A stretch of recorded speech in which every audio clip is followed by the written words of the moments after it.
Em nosso estudo de hoje, é a lição 17 do livro Canais da Vida e tem por título Coxos e Estropiados. Em matéria de auxílio aos que te reclamam à luz da fraternidade, não te deixes guiar pelas aparências. Não julgues o mordomo de ouro terrestre por afortunado detentor da riqueza.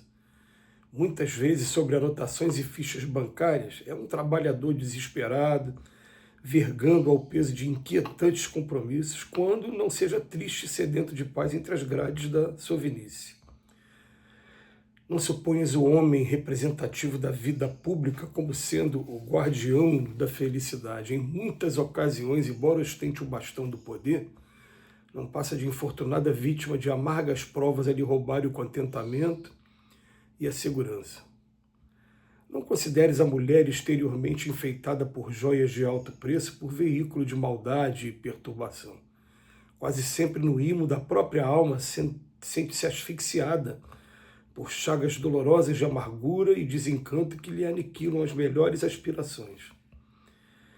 Não creias que o artista da inteligência, admirável pelos valores intelectuais com que assombra a mente popular, seja sempre o instigador da devassidão. Muitas vezes, na intimidade dele mesmo, é um mutilado psicológico de quem as vicissitudes da terra furtaram a esperança e a alegria. Coxos e estropiados não se encontram simplesmente nos desvãos da indigência. Respiram com mais frequência, segundo o símbolo evangélico, nas grandes e eluzidas assembleias do mundo, onde se discutem as mais pesadas responsabilidades humanas. Jesus, quando nos pediu atenção para com os irmãos infelizes, incluiu igualmente os nossos companheiros que conduzem consigo a bolsa recheada com aflitivos desenganos na vida íntima. Fujamos ao exibicionismo dos elogios mútuos e das vazias competições, em que medimos nossas forças com os próprios afeiçoados em torneios inúteis de vaidade e ilusão. Que o entendimento nos ilumine o espírito na jornada para diante e compadecemos-nos uns dos outros, saibamos pavimentar com a verdadeira fraternidade o caminho da nossa libertação.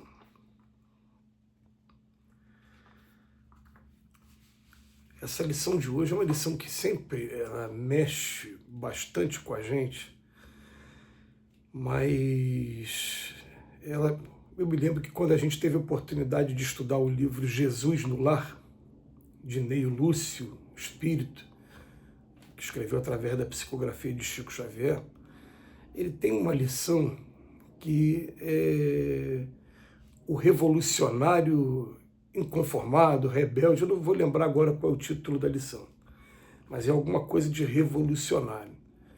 E é uma lição em que uma pessoa ela está incomodada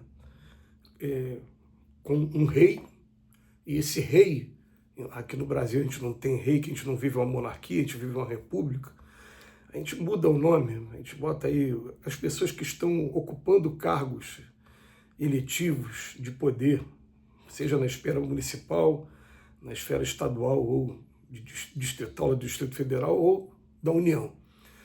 A gente substitui esse nome. E tinha uma pessoa que trabalhava com ele que não gostava daquela pessoa e queria promover a substituição daquela pessoa.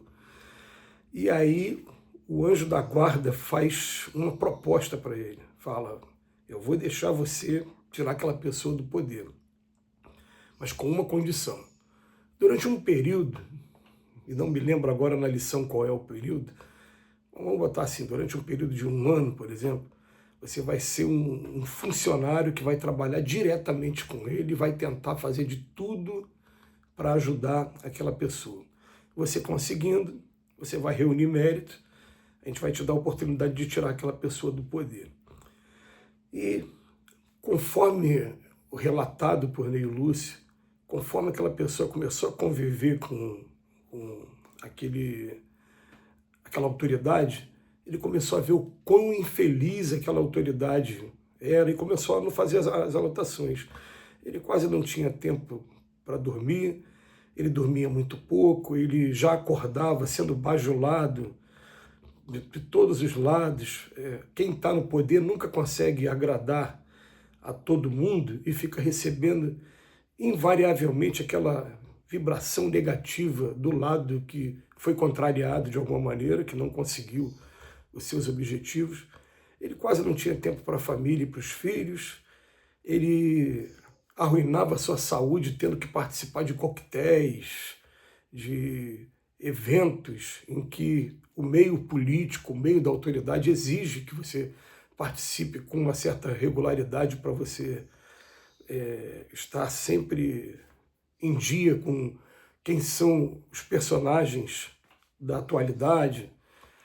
Enfim, ele começou a mostrar um quadro tão triste e a gente começa a descobrir junto com o Emmanuel hoje que quando a gente falar de estrupiados, é claro que o que vem na nossa mente, em primeiro lugar, são sempre aqueles que estão com alguma deficiência no corpo físico. Esses são os estrupiados para a gente.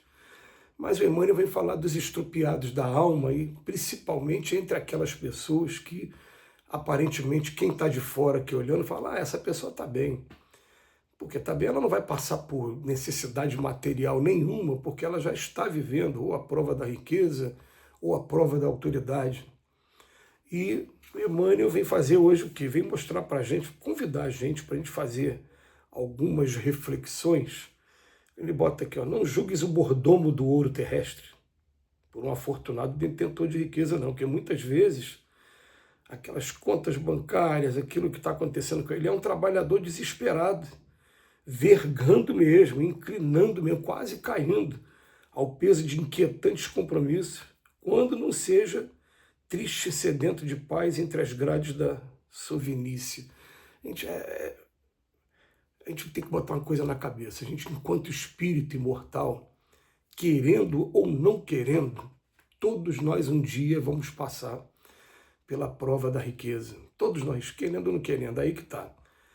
E é claro que a gente, fazendo análise sobre esse tema e observando assim, que a Terra hoje tem 8,5 bilhões de encarnados e que a riqueza do mundo mesmo está concentrada na mão de uma porcentagem muito pequena, é fácil a gente deduzir que a maioria das vezes as provas serão da dificuldade financeira.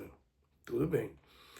Mas a gente há de convir também que as riquezas daqui da Terra, elas, às vezes, prendem a gente de uma maneira. Então é melhor a gente ter mais provas sem ter essa riqueza na mão do que tendo essa riqueza que prende a gente, escraviza e faz a gente sofrer tanto com os excessos de todos os gêneros. Tudo bem. Mas daí a gente começar a entender que a gente aqui na Terra consegue ter comiseração muito grande quando a gente vê a pessoa na penúria, seja da doença, ou seja da penúria material mesmo, quando vê um mendigo, um indigente, tudo bem.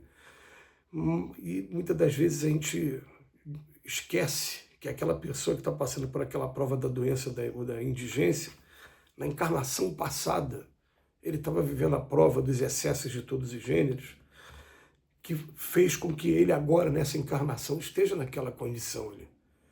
A gente sempre lembra foi marcante, por isso que a gente é repetitivo nesse exemplo, do Divaldo lembrar para a gente que no centro do Rio tem uma rua que tem o nome de um político do século passado, em que esse político está reencarnado e mendigo morando na rua, que hoje tem o nome dele, né, na encarnação passada. Por que ele está na condição de mendigo? Porque foi uma pessoa que desviou muito o recurso público, se comprometeu muito com a coletividade. Aí, o outro exemplo, ele fala o homem representativo da vida pública. Aí embora eu ostente o poder do bastão, não passa de uma infortunada vítima de amargas provas.